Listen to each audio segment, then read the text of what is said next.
You know how he fired all those federal workers without even knowing what they do?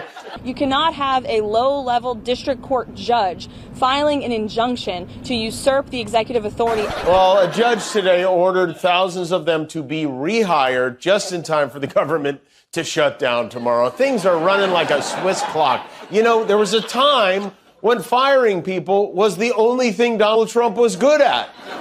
He can't now even seem to do that. You know, I gotta give it to him. There are few coming after Trump outside of the mighty, of course, like Jimmy Kimmel, especially on the late night circuit. And he's not just spewing hyperbole due to his clear disliking of the current president, but it actually involves substance. The fact that Trump despises Kimmel is just a bonus. You know, on the campaign trail every day, Trump promised he would bring prices down on day one?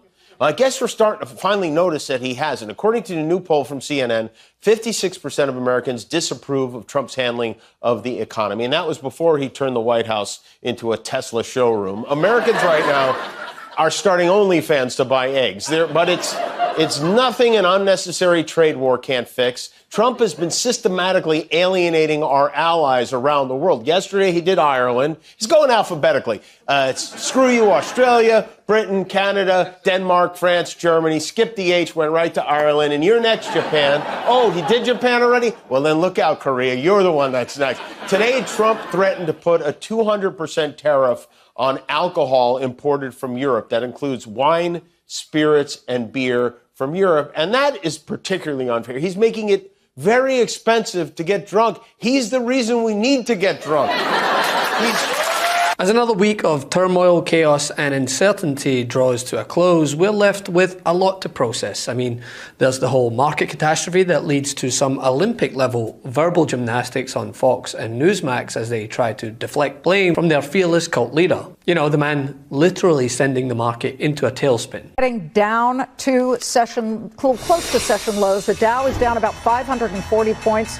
Folks, it is the S&P that appears to be about to close in correction territory, down 76%. We will see what happens tomorrow. Since last July, I was talking about a correction that would happen in early 2025. So this correction is overdue. Nothing to do with Trump, nothing to do with tariffs. It's a market correction, and I still think we have room to run to the downside. I would be very hesitant to touch anything tech right now. And the only problem you have with these tariffs, there's always a scoreboard, and that's going to be the stock market. And people are looking at the stock market like, hey, this is how it's going to continue to be for months and months and months. That's not going to happen. We were probably over bloated with the stock market here for a while. We went up quite a bit. But at the end of the day, it's about fairness. It's about having fair tariffs, everybody on the same page. And again, President Trump has put together a smart group of people that understand a lot about the dollar, a lot about foreign currency, all the things that are going on. At the end of the day, it's all going to work out, and it's going to work out better for the United States of America. Then, on the subject of deflection, well, get a load of the leader himself finding new ways to avoid pissing off Putin that even Putin's most trusted allies in the Kremlin would be impressed with.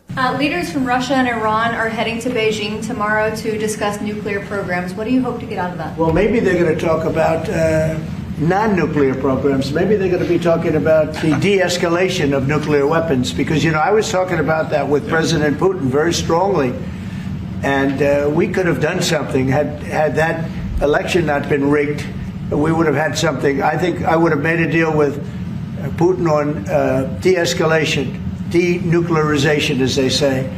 But we would have de-escalated nuclear weapons. But back to the subject of Trump tariffs. The thing his own press secretary needed a quick lesson on understanding. When President Trump last addressed the BRT when he was on the campaign trail, his big push was on tax cuts.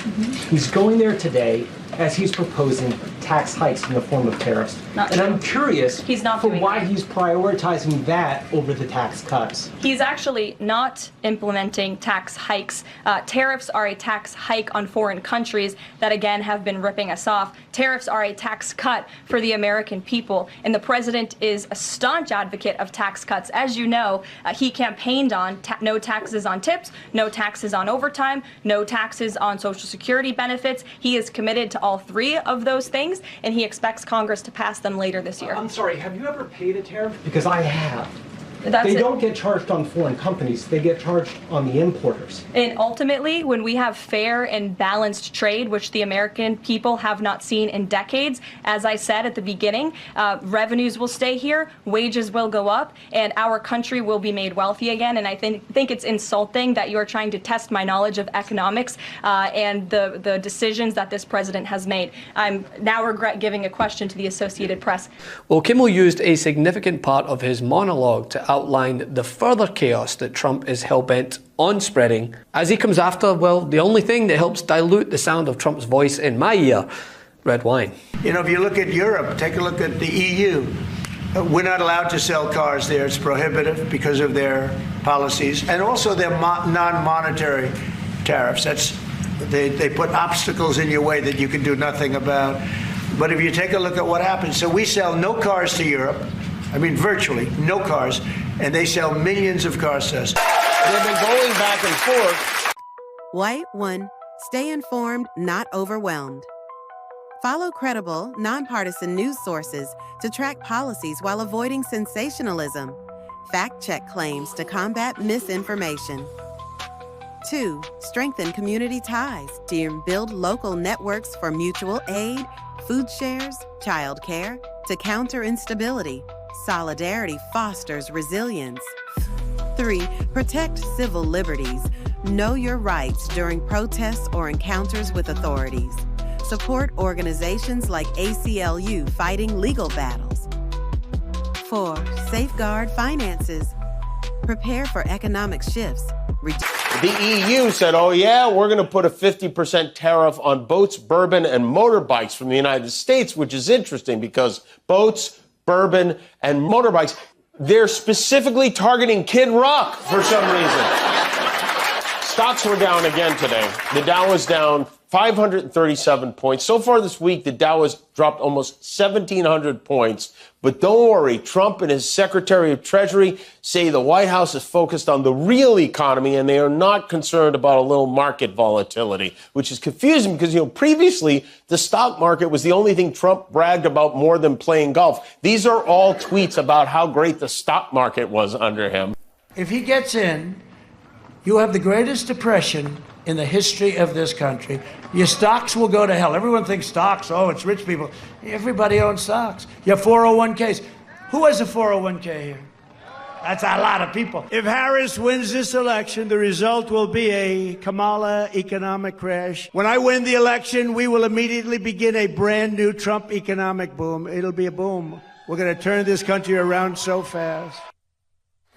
Oh, okay, boy. So, which one is it? It cannot... But not just that. Kimmel alluded to this week's ruling by a federal judge that ordered federal agencies to rehire tens of thousands of probationary employees who were fired amid President Donald Trump's outright turbulent effort to drastically shrink the federal bureaucracy. U.S. District Judge William Alsup described the mass firing as, quote, a sham, a strategy by the government's Central Human Resources Office to sidestep legal requirements for reducing the federal workforce. Alsup issued his ruling in a lawsuit brought by federal employee unions. He lashed out at the Justice Department over its handling of the case, saying that he believes the Trump administration lawyers were hiding the facts about who directed the mass firings. Well, I think there would need to be some comprehension of facts if there were facts to be hidden. And the thing is, it's not just Kimmel or elites or even liberals that are taking issue with Trump's chaotic handling of his second term. Just look at the response at Republican-held town halls across the country. Republican politicians are being met with staunch pushback akin to how J.D. Vance is met with in both the Kennedy Center and at every Bed, Bath & Beyond.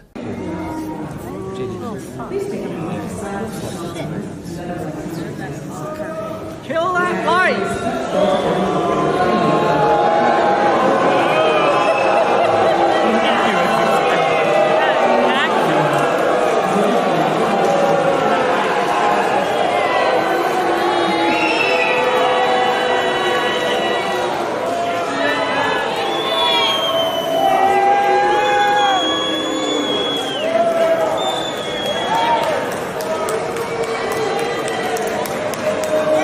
to not allowed to cut our job.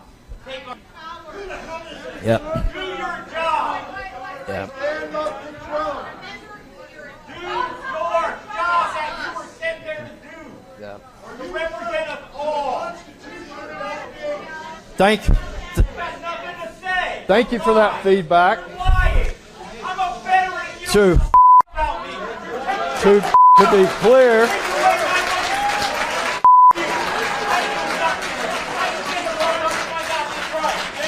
Sheriff. You don't get to take away our rights. You don't get to take our rights. Get off. You don't get to do this to us.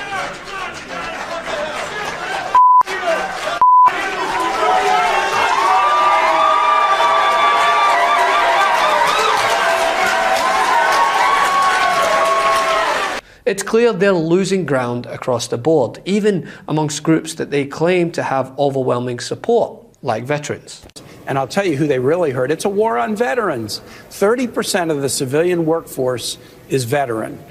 And a disproportionate share of the probationary, the new employees, are veterans because they career switch from the military into the civilian workforce, and then they are on probation for a year, hence easy for Trump to kick out and fire. So these firings mean that Donald Trump in 6 weeks has fired more veterans than any president in the history of the United States, and he's not done. And can I make it even more pointed? They're going to fire 80,000 people at the VA. We just opened a VA clinic, state-of-the-art, $350 million facility in the Fredericksburg area last Friday. But sadly, the building's nice, but they got a skeleton crew because of hiring freezes and firings, and the fact that a whole lot of people who might want to work with veterans look at it and say, gosh, I don't think this is a good place to go to work right now. And so if you're going to punish veterans by firing them, and then you're going to punish the VA, making it harder for veterans to access services, this is a war on veterans, and they can't claim it's accidental. Donald Trump was president once before. He knows who the federal workforce is. Russell Vought ran the OMB once before. He knows who the federal workforce is. Why would they decide to disproportionately punish people who have worn the uniform of this country?